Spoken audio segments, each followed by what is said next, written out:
The Day the Cat Spoke. A Mr. Sprinkles the Cat and Ashlyn Oswin story by James Wylder. Did I die? She thought, reaching out for the stars. Her hand was coming up from somewhere else into the sky. Like the sky was somehow hers to grasp and hers alone. Her fingers were constellations that really were just pinpricks of stars. She didn't have a shape, she didn't have a purpose beyond the near existence of herself. The stars winked out somewhere else, and she felt herself drown in the sea of shadows. It felt like it was a sink, like her hands were on cold metal sides and someone was holding her head down. When she clenched her hands, though, she just felt bedsheets which shifted under her like cats adjusting their weight. She felt a light inside her, darkening her, illuminating her, pulling her this way and that way and forcing her out of herself, into herself, and beyond herself. This was not an ordinary light, even though it was a dream, and she woke up. Staggering out of bed in her Uncle Sam t-shirt and knit pants, she wrapped herself in a robe and exited her cabin. She wasn't sure why she'd chosen a ship. It was cold, and the waves rocked her. She didn't even like boats, as it turned out. But she was on one. Still, it seemed like it was important she was on one, so she was. That was the way of things, and the Atlantic called her head to turn as she walked out onto the deck. Ashlyn Oswin looked off the side of the ship across the endless blue of the Atlantic. Of course there was an end to it somewhere. There was an end to everything. She sighed and rested her chin on her wrist, settling into the position just as a violent blue flash erupted from the ocean. Ashlyn perked up. That was certainly unusual. Scampering along the deck, she looked for a way to get over to the light, which was still shooting upwards from the sea like a beacon. Finding a motorized lifeboat, she hopped over the sign that told no passengers to go inside it and pressed the button to lower it. She got a few meters down before it stopped and began rising. "Oi!" she yelled up there. "Put me right back down there." "I'm sorry, miss," a young man's voice yelled back. "We cannot let any passengers go out to sea. It's lawsuit fodder." Ugh, they were ruining her fun again. She thought up a lie. "Well, then get down here so there is someone supervising me. What's your name?" Ensign Abdul?" "Right, Abdul. You're going to race me up, hop in this boat, and we're going to go out there together before that light dies down. Do you know what the Moscow Scientific Institute is?" "No." Well, good, because she'd just made that up. "It's a world famous. You should be ashamed of yourself. Now, I'm a member of it, and if they find out your ship prevented me from investigating a vertical cobalt light phenomenon, or VCLP as my friends at the Institute like to call it, you'll be in big trouble. Center has been wanting us to look into these things for years." She could hear the ensign talking to the captain over his radio, and then the boat finished rising as he hopped over the side to join her. He was a scrawny thing, not that much older than Ashlyn, a fact he realized as soon as she started lowering the boat down. "This better be good, miss." "Oh, it'll be more than good. It'll be spectacular." Abdul and Ashlyn made their way to the light in the small boat, Abdul navigating the waves with some real skill that Ashlyn had to admire. The light was strangely easy to look at for how bright it was, and didn't feel as warm as it should have. "Get us in closer," Ashlyn ordered. As they reached the light, she reached her hand out over the side of the boat and touched the light. Her fingers sank into it like jello. "I think this might be some sort of plasma?" Ashlyn said. She actually had no idea. Looking deep into the light, she saw too many things. She saw worlds filled with strange, faceless creatures with blue skin, worlds with men who pushed through time with boxes, worlds where animals had cities. Her eyes grew wide, and she felt a burst of energy surge into her arm, pulling on her. She lurched forward and felt the light surround her. Then it pulled away, leaving her and Abdul stunned. Falling back, her arm aching, Abdul moved the boat back. She ordered him to take some readings and measurements. She had to at least pretend she was a scientist. The light died down in a few minutes, and the sea became still. The light bothered her for the rest of the trip. She was fairly certain the crew had all checked that she wasn't really a scientist, but no one said anything, and all she got was a bit of cold shoulder. When she got off the boat, Abdul gave her a faint smile on the ramp, and she smiled back. Hopefully he hadn't gotten in trouble. She'd be sure to mention him positively in her travel review. Her destination, Annapolis, in the former state of Maryland, was a nice place, and she got set up there in an apartment with relative ease. She'd be back to school again in not that long. The summer was dying away, so she decided to enjoy the beach side while she could. Putting on her tennis shoes, she took a stroll along the sunny streets. Annapolis was an old town, despite the refinement of the time, still had old-style stone streets in places. She felt at home here. There was a crab shop she'd have to try, and there was a beautiful house, and passing her was a fuzzy cat. "What are you looking at?" the cat said. "Oh, nothing, just a very handsome cat," Ashlyn replied. The cat looked at her and kept walking. "Ugh, humans. Can't even answer a simple question." "Well, what did you want me to say?" "You colonized Mars and you have to ask me that? Yeah, whoop-de-doo, I'm a cat." She shook her head. Cats these days. Mr. Sprinkles had become accustomed to escaping. It wasn't unusual for the lights to flicker. The city power grid was having problems, and Centra was being cheap about it. When the lights did, the cages would open. It had been a problem at first. A few of the cats had decided to fight each other, and a few had had romantic rendezvous, but it had become routine at this point. The worst offenders now had padlocks, and many of the animals didn't leave their cages at all. Mr. Sprinkles had always left, but never got into the sort of trouble one would padlock a cage for. Like his former human caretaker, he was curious, and exploring was his main hobby. Tonight the lights flickered, Jeff snored, and the electronic lock went out. Sprinkles nudged the door open with his nose and dropped to the floor with a gentle plop.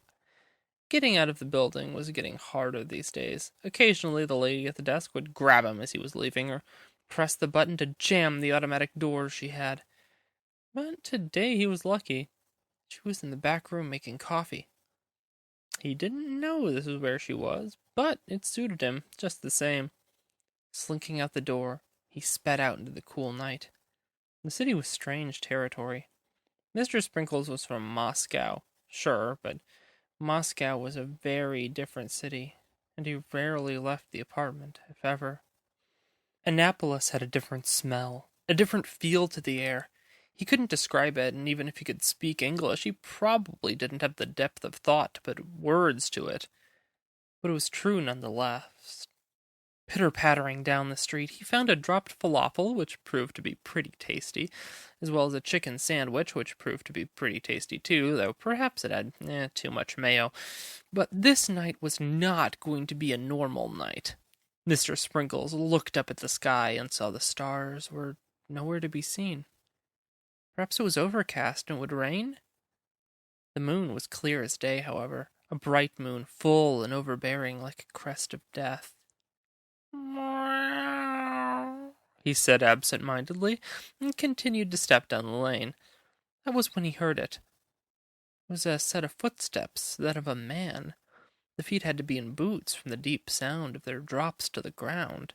That alone wouldn't be interesting, but there was also the sound of the pitter-patter of cat feet, and the boots were going towards that sound. Interested, Mr. Sprinkles sprinted down to where the sound was coming from, which happened to be in an alley. Turning his head around the corner, he saw a man dressed in red and white striped pants, a blue coat, and top hat in all three of those colors, plus a white dress shirt with a red bow tie. He looked old, but still sprightly, the kind of older man who could still chop wood and carry it back to his home without a complaint. He had a long white goatee, and equally long white hair that curled slightly at the ends. He had grabbed a cat by the tail. His eyes wide, the cat was thrashing claws out, trying to swing at the man, but he seemed to know what he was doing, and the cat never touched him. Mr. Sprinkles hissed loudly at him. "Well, well, well, who are you, little grey one?" he mewed, stuffing the other cat into a bag. "Uncle Sam loves kitties. Come to your daddy's brother." His hand snapped forward towards Mr. Sprinkles, but he hopped backwards, and as quick as he could bolted back. He didn't understand the man, but he knew something was going on. As he ran down the street, he spotted another human. This one he knew. She was closing a door, and though he was tempted to try scratching at it, he decided that running was better, so he ran. He hadn't seen that human in over a year. She had been the partner of his former caretaker. This was a city, but as she woke up, Ashlyn wondered if she had ever actually been here before. She had traveled to Annapolis before as a child. She'd held her father's hand while looking up at him the way small children look up to any figure they think knows everything. Learning that wasn't the truth had been painful, but it was something every child had to do. She remembered both moments at once, like they were both the same moment, or somehow inexorably intertwined. The rise and fall of Icarus and mnemonics. She held his hand both times, once in awe and once nearly in confusion as he broke down crying to tell her that there wasn't anything the doctor could do. Her mother was a better person for telling that sort of thing to people, but she was too tired to fight her illness, let alone talk. Her father had been broken after that. He never really recovered, even though he remarried. In his smiles, she could still see a glimpse of that moment he broke down crying, and she suspected he had simply learned to hold it back. The city was the same as that memory. It was interlinked, but not the same somehow. How was it that way? She closed her eyes and tried to make the system work in her head. Was it the cats? The idea wasn't that outrageous. After all, she'd always liked cats. What seemed odder was the view outside her window. The lights of the city had been shifted blue in hue, or maybe moved in waves in a slightly different way. She wasn't sure. Her uncertainty reached a climax when the cat walked across the windowsill. "Hello," she said. "Your name is Ashlyn. Am I correct in this?" The cat mewed, swirling its tail in the air. It was a rich black, and its eyes were a shining green. Yes. Who are you?" "My name is Salabaster. Like most cats, I didn't choose my name, so don't ask me what it means. Presumably it's a play on alabaster." "But what kind of play the dramatist did not reveal. It's good to meet you. There's someone else who wants to meet you." "Would you like to come in? Can I get you anything?" The cat hopped down off the windowsill. "Thank you. A dish of milk would be superb." Ashlyn slipped out of bed and went to the fridge. It wasn't well stocked, but she did have milk. She got at a bowl that happened to have a cartoon kangaroo on it, which moved when you moved the bowl around, and it changed via kinetic apparatus. Poured milk in it and set it down for Salabaster. He licked at the milk for a bit, and then looked up, refreshed. "Thank you. It was a difficult climb getting up here. I was quite thirsty." It then struck Ashlyn exactly how high up she was and how dangerous it had to be for a cat to climb along a ledge like that. "You could have fallen. That's really not a risk you should be undertaking so casually." "Oh, I've fallen off buildings before. Us cats can slow our fall, you know. It can still break our bones, but we're better off than you humans." She wasn't sure she believed him, but nodded anyways. "Regardless, I come with a message. There's a cat in the city who wants to see you." "A specific cat? I don't know any cats here." "He thinks he knows you, but perhaps he is mistaken. He goes by the name Mister Sprinkles." That got Ashlyn's attention. Mr. Sprinkles? How could he be here of all places? That he could be here was beyond what she could believe as chance. It seemed like an awful coincidence. Possibly literally awful. Mr. Sprinkles was the cat of her ex-girlfriend, Graylin Scythes. The two of them had spent many hours playing with him, dangling toys in front of him to bat at, and many more hours with the cat simply in their vicinity as it went about its own business the way cats do, largely ignoring them. She'd held a special fondness for the cat, certainly, but nowhere near the fondness Graylin held for him. That cat had been her lifeblood. "What's the most important thing in the world to you?" she'd asked her, running her fingers through her hair. "Mr. Sprinkles," she'd replied sleepily. "Not me?" She shook her head. "The cat is paramount." If Graylin was anything, she was the kind of person to say, "The cat is paramount," in casual conversation. Graylin had cradled the cat, nuzzled its ears, kissed it lovingly on the back of its head. She adored it. The cat was here, Graylin was here, and she was not looking forward to seeing her ex-girlfriend, even if she had a nice cat. "So where are Graylin and Mr. Sprinkles?" she asked. The cat swooshed its tail back and forth, its head lilting to one side. "Graylin. If this is a cat, I don't know them. If this is a person, I know them even less." "A person. Mr. Sprinkles' owner." "Owner? No cat is owned." Ashlyn made a vague gesture, both uncomfortable and incomprehensible. I mean, look, you know what I mean. Look, yes. Cats are... Sorry. Oh, okay, Mr. Sprinkles... human? He has no human. He lives in a shelter. That took her by surprise. "Graylin would never abandon Mr. Sprinkles. I can't believe that." The cat got up and began walking towards the window. "Well, he's there now. I don't know why. The address is 1112 East Nakatomi Drive." She put the address to memory. "Did he ask for me?" "Ask for you? He said for you to come. You will come or you will not come. That is the way of cats." "If it's the way of cats, why do they meow at you till you do what you want?" "That is also the way of cats." Ashlyn rolled her eyes.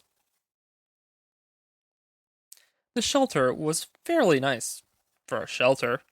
The building was new-ish. The floors were clean, mostly, and as she entered in, the woman at the desk gave her a smile that seemed genuine. Almost.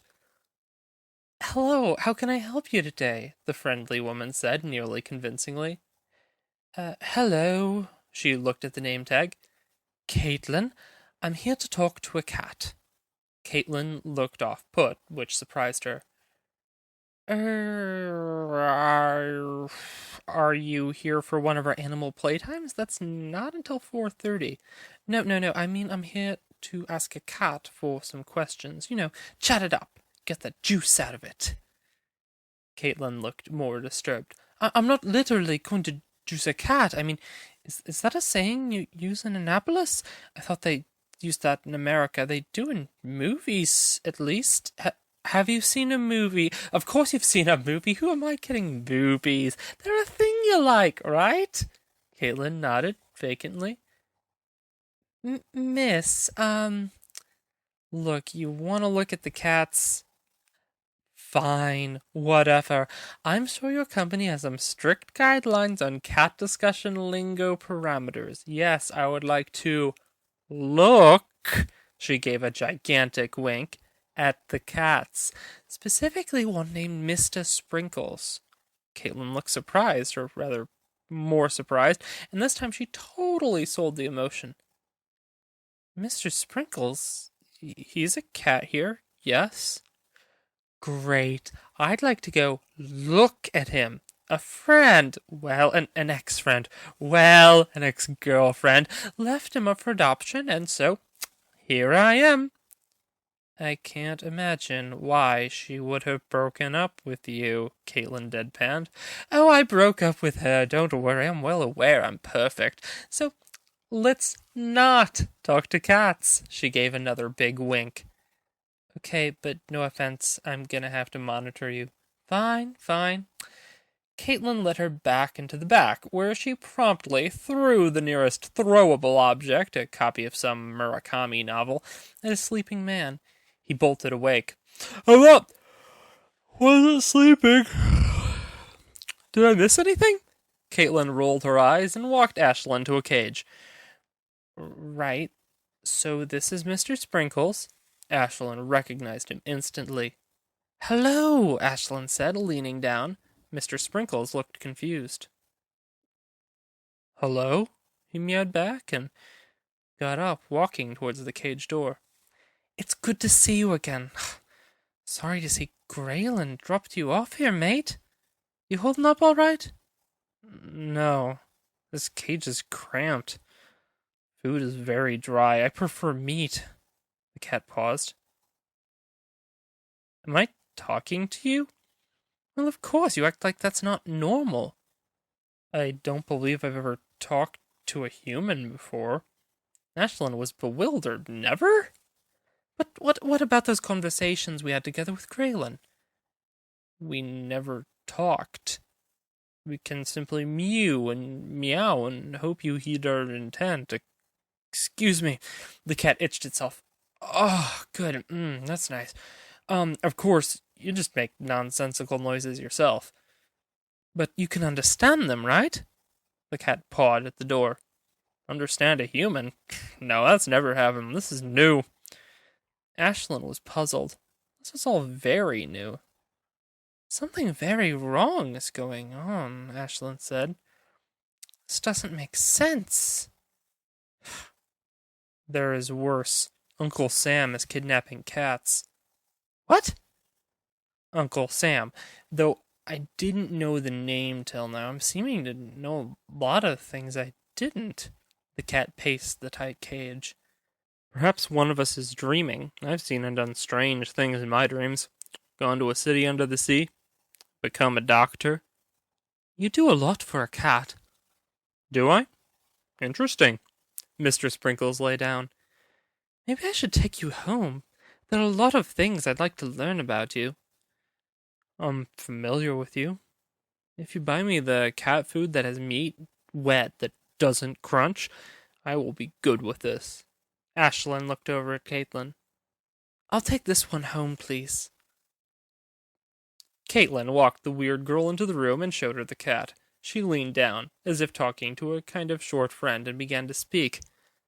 Hello? It's good to see you again.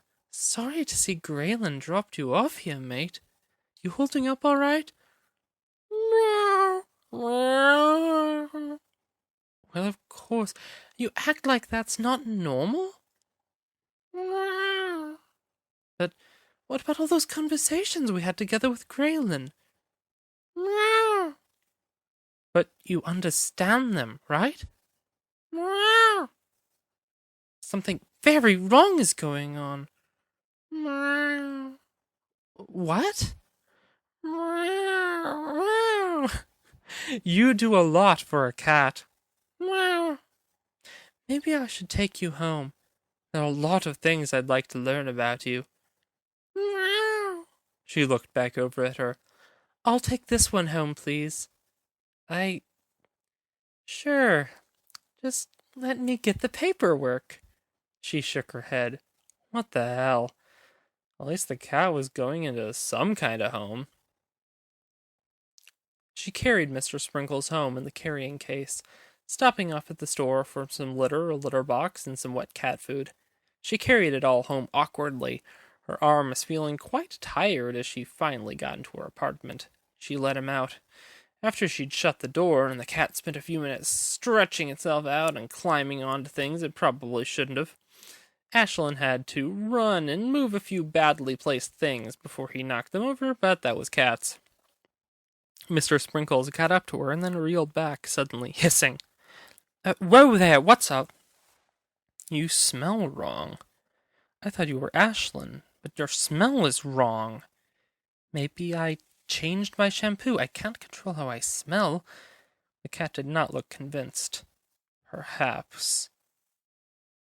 So, what do you mean people don't talk to cats all the time? That's normal, right? I'm afraid it's not, said a black cat on the windowsill. And unless you are here, it wouldn't happen at all. Salabaster, welcome back. I see you let yourself in. Yes, you see that, he replied, and hopped off the window towards them. Salabaster, you also smell wrong. And I will. I'm afraid we both will. You see, Ashlyn can talk to you because she comes from a world where everyone can talk to cats. Comes from. That has a lot of implications. Yes, it does. The cat swished its tail. And the implications are rubbing off. Mr. Sprinkles is, after all, not usually so thoughtful. He's a clever cat, for a cat, but he cannot form language the way he is now. No cat here can. But now that you are here, he can. Does that make sense? No, it doesn't, Salabaster sighed. You saw blue light come out of the ocean, and you touched it, correct? Ashlyn nodded. That blue light was a portal to another world, or more accurately, a sort of swapping point.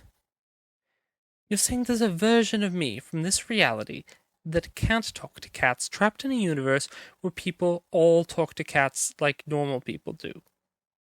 Yes, Salabaster said. Gee, that's got to be tough. Now, what is the cat saying? The man in the lab coat asked.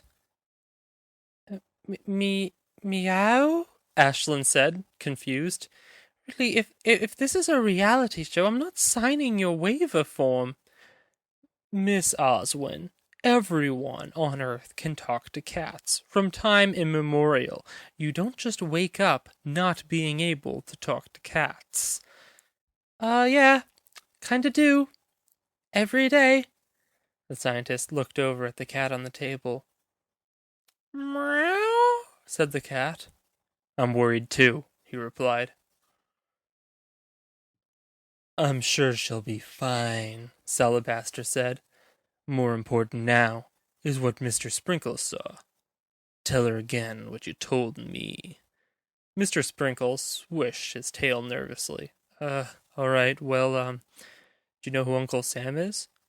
The old symbol of the ancient United States of America. Yeah, I guess. I mean, I've seen him on T-shirts, doing a mean finger waggle, telling you to join the army and blow up someone or something. Actually, I used an old T-shirt with him on it for pajamas. I saw Uncle Sam stuffing cats into a bag in an alley. Ashlyn paused. So someone is dressing up as Uncle Sam and kidnapping cats. Mr. Sprinkles made a gesture she somehow knew was no. No, it was Uncle Sam, the real Uncle Sam. That's ridiculous. Uncle Sam is a mascot. He wasn't ever a real person, even when they made him up hundreds of years ago. You forget, Salabaster interjected, that it was not long ago that you lived where everyone could talk to cats, and now you live where they cannot. That certainly explains the weird looks from the lady at the animal shelter. But if you could swap places with yourself, perhaps Uncle Sam could make this journey as well, or just the idea of him. But we already know the idea of him. Do you? When you think of an idea, does it take form? No, that's not how ideas work.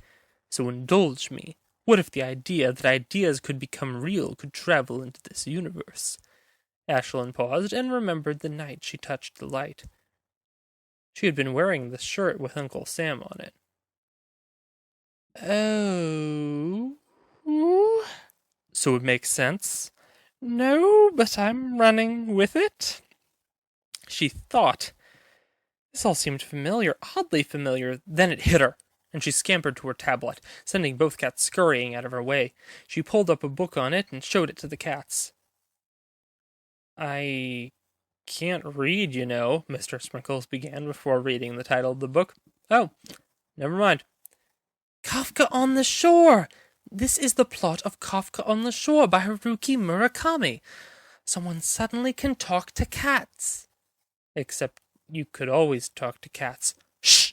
And someone is kidnapping cats. Well, it's not entirely the same, but it's sort of close. Yes, I've read it. I suppose there are similarities, but that's inevitable with stories, isn't it? You tell enough, and you're bound to tell one close to another one. But not necessarily one directly inspired by one. This is very close. Salabaster did not seem swayed. Then it's a pastiche, playing with the tropes of established literature. What if it came over from, I don't know, some world where Murakami books are real? Salabaster was getting bored with this line of inquiry. Then there will certainly be alternate worlds, cats and girls with cute ears. Ashlyn tucked her hair behind her simple yet elegant ear, whose perfect lines were in sync with the structure of her face more than anyone else's within memory. Don't you want to get home, Ashlyn? Mr. Sprinkles asked. After all, you must have friends there you want to see again. And while we're certainly good company, we're not the same company. She considered this. It was true. If all of this was, these faces, these people, this world, they were in fact somewhat wrong. She was like a coin from another country that still worked in the vending machine. Sure, it panned out for now, but would it forever? So what do you two propose we do? The cats looked at each other. We sleep, first of all. That's very important, said Mr. Sprinkles. Agreed, said Salabaster. Then we find Uncle Sam. Perhaps he can get you home. USA! Chanted Ashlyn. They woke up early, and Ashlyn opened a can of wet cat food for each of the cats. A big day ahead for them. Ashlyn didn't normally cook, but she suddenly felt an urge to. She cracked a few eggs into a bowl while she turned on the burner and got out some cheese, rice, and soy sauce. She didn't have much in the way of ingredients, but it seemed a decent enough combination. The rice was leftovers, already cooked from when she ordered from a Chinese place, so she put it into the eggs to soak, then grated the cheese in it. She sifted through the fridge and, thinking of a tomato, found one, which seemed odd, but she didn't question it. She cut the tomato in half, removed the part that the stem attached to, then diced the halves and dropped it into the bowl. Finally, she added the soy sauce. She stirred it all up with a fork, and after melting some butter in the pan, poured the mixture in. She cooked it till the egg was solid, and then sat down to eat it with a glass of orange juice. Somehow this seemed like the right meal to eat today, and she couldn't quite place why. When she had finished, wiping her mouth, the cats came up to her. Are you ready to go? Mr. Sprinkles asked. Very much so. Let's head out. They walked the city streets, and it became clear they really didn't know what they were looking for. One couldn't easily ask strangers if they had seen Uncle Sam, and though Ashlyn tried this, it only led to a young man with a false beard posing for the occasional photo for money. Things seemed to not be going anywhere, when Mr. Sprinkles had an idea. If he's a symbol of America, maybe we can find him in a very American place. But this is America we're in right now, you know, Ashlyn replied. But is there somewhere that's more American? Somewhere that's just screams the idea of America? She thought hard about it.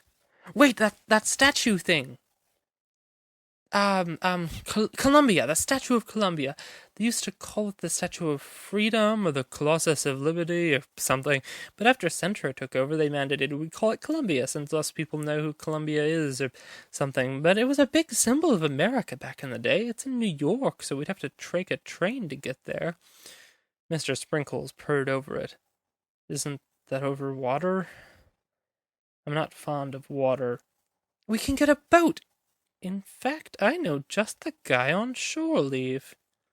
Abdul drank his juice, and looked across Central Park from the bench he was on. He thought sitting on this bench in this park he'd be able to feel something of the other people who sat on it, like he was sitting in history. Here, in this same park where so many famous people had been, so many lives had passed through it, but he just felt like he was a guy in a park with an overpriced bottle of juice. That was until the girl, who had nearly lost him his job, approached him. Hey, Abdul, how's the park? He jolted in his seat. Hey, what a coincidence? Oh, no coincidence. I took the train here and I asked a cat to tell other cats to tell me where to find you. That tabby over there let me know. She waved at a bored-looking cat on the other side of the park. Right. Could you please go away? Actually, I need to ask a favor. Nope. And by favor, I mean pay in cash. He stopped drinking the juice. Okay, I'm listening. When she was finished explaining, he sighed and then moaned, but he did the thing anyways, as he usually did. The speedboat purred over the water towards Lady Liberty, Mr. Sprinkles huddling in his carrying case to avoid it. It's okay, we'll be over it soon, Ashlyn reassured him. But then we'll have to cross it again to get back. Maybe I'll just live on the island. Shh, we'll be okay. Abdul wasn't sure what to make of the woman talking to the two cats all the time, but he didn't really question it. If there are so many alternate universes, Salabaster, why'd end up in this one in particular? What do you mean narrative paramount? That's the kind of thing English professors tell you when they want to look like they're clever. See? Yes, Mr. Sprinkles agrees with me. Hiss! Well, no need to get snotty about it just because someone didn't take your side. Apology accepted. Weirdo. They arrived on the island and snuck on shore. There wasn't much security, most interest in the statue having long since faded away outside of school trips and a handful of tourists, so other than dodging a lady guard, they easily found their way inside. Abdul waited with the boat, already more than weirded out with the whole affair. The three of them climbed the stairs, needing to take a few breaks in the way, but getting the job done. As they began to get close to the crown, they could hear the distressed cries of cats and quickened their pace. Reaching the top, they found Uncle Sam, who was busy putting a red, white, and blue top hat and beard on a cat. Stop! Or is that dangerous? Should I tell him to stop? Ashlyn said. Well, it's certainly not comfortable, the cat in question said. Oh, hush, replied Uncle Sam. There were dozens of cats, all in carrying cases, many of them now wearing the tiny costumes. I'm not going to lie, I expected you to be something far more malicious, like chopping their heads off or something. Ludicrous, Sam said. I need these cats. I really do not understand this, Mr. Sprinkles said. It's simple, really. People have forgotten America. Well, yeah. I mean, it hasn't been a country for hundreds of years. But I persist, you see. You know who I am, but I barely exist. I'm on the edges of your memory. What do I mean or stand for to you? Nothing!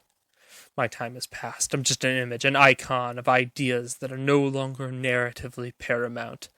Ashlyn grimaced at Salabaster. So why are you kidnapping us? Mr. Sprinkles asked. Because you're cute. People love cats. Cats are eternal. People remember cats just because they are cats. The idea of cats translates down your generations regardless of who wrote about cats, because people just keep getting cats. You take cats to space. You know how silly that is. They have no natural prey there. They're wholly dependent on you for food in space. But humans take cats to space. It's ludicrous. Me, I used to stand for things. They drew me in cartoons to support whatever agenda someone wanted. I could oppose and support two sides of an issue on the same day. But what am I now? I'm your bedclothes. I mean, that's not so bad, really. You're technically cuddling with me. Uncle Sam frowned. You missed the point. He pointed at a cat wearing the Uncle Sam costume.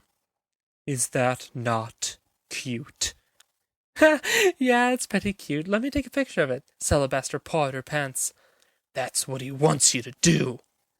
It is. I need to be relevant again. I want to exist. I want to be a symbol for something. how is kidnapping some cats in Annapolis, then taking them to New York, gonna make you super relevant, though? Because people like you will take pictures of them, and then they will remember me. Or if they don't, they will look me up. I just need to be remembered. You could have done all of this without kidnapping all these cats, though. That's kind of messed up. Like, a lot. He put down a tiny top hat and sighed. You're right, but I don't know what else to do. Look, if any of these cats want to wear the outfits, we'll let them, but we're taking them off the ones who don't like it? Uncle Sam sat down. Fair enough, but what is to become of me? You're real enough, for we know of you. I can take you to a place where you can exist without having to kidnap cats. Mr. Sprinkles and Ashlyn looked at each other. Excuse me, but you can take him there? Well, a friend of mine can. And could you have done that to get her home? Mr. Sprinkles asked.